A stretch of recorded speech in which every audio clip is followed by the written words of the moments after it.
Hey you guys, it's Gabriel calling from the Eurovision, and Malta have held their national final and they have selected AIDAN with his song Bella to represent them in Vienna. Shall we listen and react to it? Let's do this! Well, Malta are one of the countries with the most participations without a victory. They have performed at the Eurovision Song Contest 37 times, with their best results being second in 2005 and 2002. Last year, sending Miriana Conte with her song Serving, which was one of the fan favourites, a Eurovision, fan favourite for years to come it will be. Before that, they had non-qualified 3 years in a row, but they've sent some really good songs.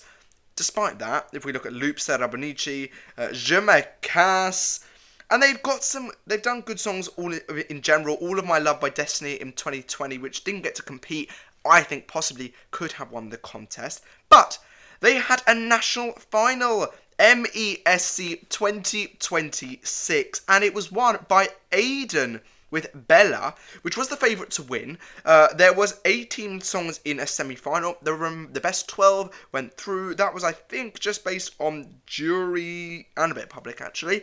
And then we had public and jury vote, and it was a brilliant national final. I really enjoyed it. It stretched on maybe a bit too long. So many advert breaks, and for someone not in Malta, the advert breaks were very long. In the UK, normally our advert breaks were only 2-3 minutes. These were about 8, 9, 10 minutes long.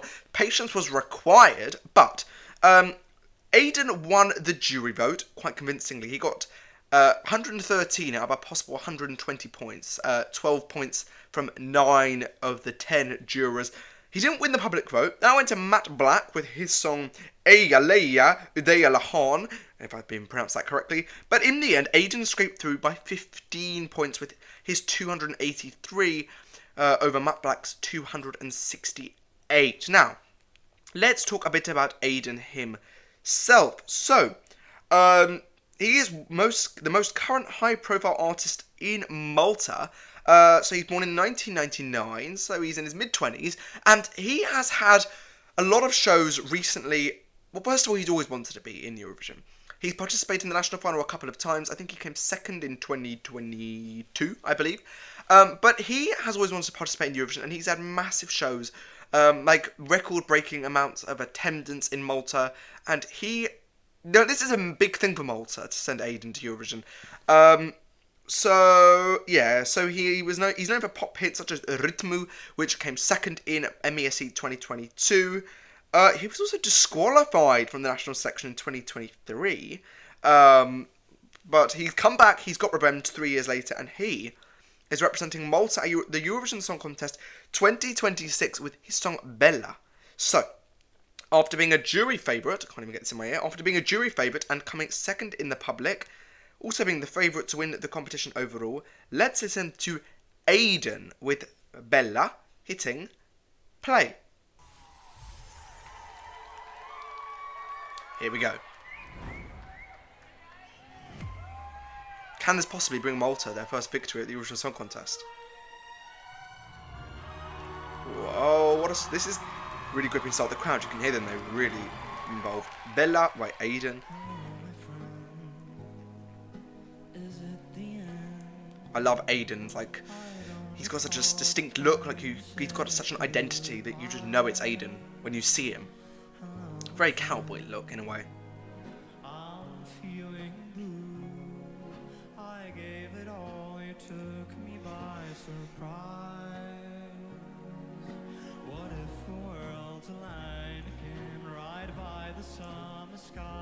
Interesting, it's taking a while to get going. But the vocals I can't fault.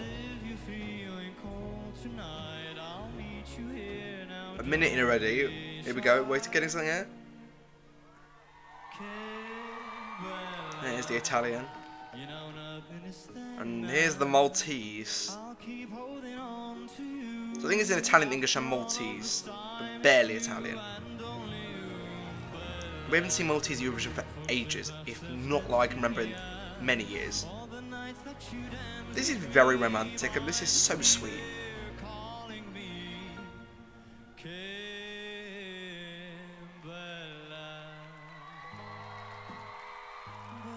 This is so unique. This is like a ballad that does something different. It follows a different pattern of structure of song, really doing his own thing. And we know uniqueness really helps at Eurovision. Bella, bella, bella, bella, bella.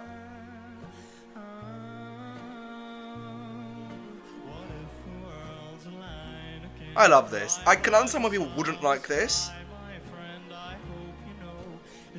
And I think it takes a few listens. Like, I've listened to this song a few times in the build-up to MESC. Here he goes.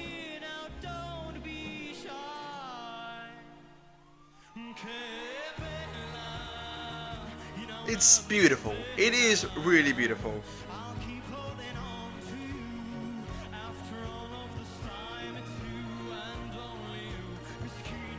And the visual's good. They really aid him. And you're going to feel the emotion. There's the Maltese. It's a masterpiece. And I can feel the emotion. This is personal to him.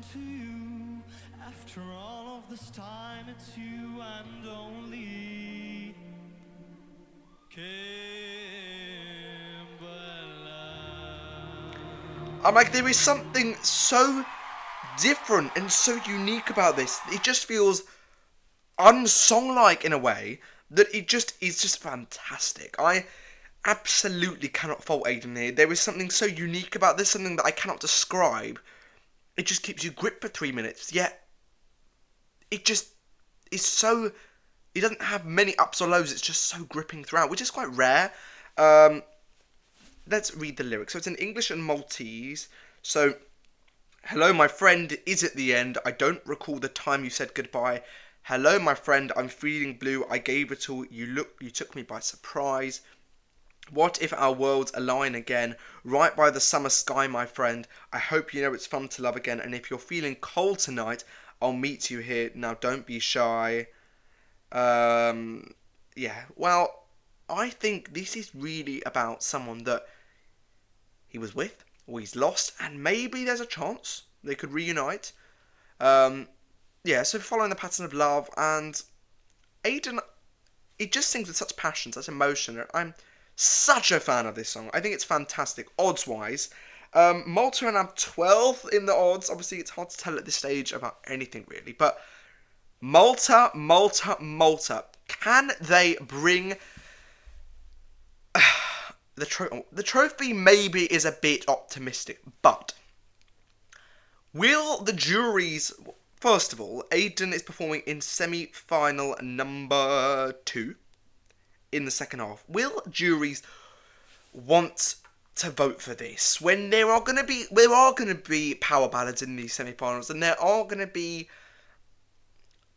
crazy songs, and there are going to be dancey songs, and there's going to be a massive variety, but can AIDAN stand out in the ballads section? And I'm not 100% sure he will, but maybe the juries will see that this is a slightly different oriented style of ballad in a way, because if you think about it, AIDAN's got his very unique tone, his very unique, style of physically and singing wise. Will juries be able to grip with that? I think it shows that maybe because the public didn't vote it for the favourite in MESC, that maybe it won't be great at Eurovision in the public vote, and we know Malta's struggling in the public vote at Eurovision. Obviously, there's only 15 songs in the semi-final, so you need to be in the best 2/3 of songs, and it's strong. It's very strong. The other song in its semi-final is Alice with None, I believe, and then it's like, if you're a jury and you're like, Alice, power, highs and lows in the song, when AIDAN is very just flat in a straight line, and every bit of it is gripping and just romantic and beautiful. But will a jury want to vote for it? And that's completely what we're going to have to see in May. But obviously there's going to be many songs released. I think we still got 31 more.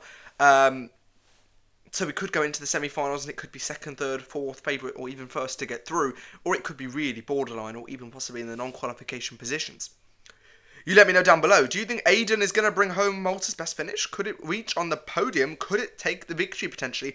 Or do you think it will be a bit less and maybe flop in a way, maybe like Mediana Conte did sadly. She proper served on the stage, but AIDAN is going to be serving Bella on the Eurovision 2026 stage. Let me know what you think down below, and I'll see you guys next time. Bye!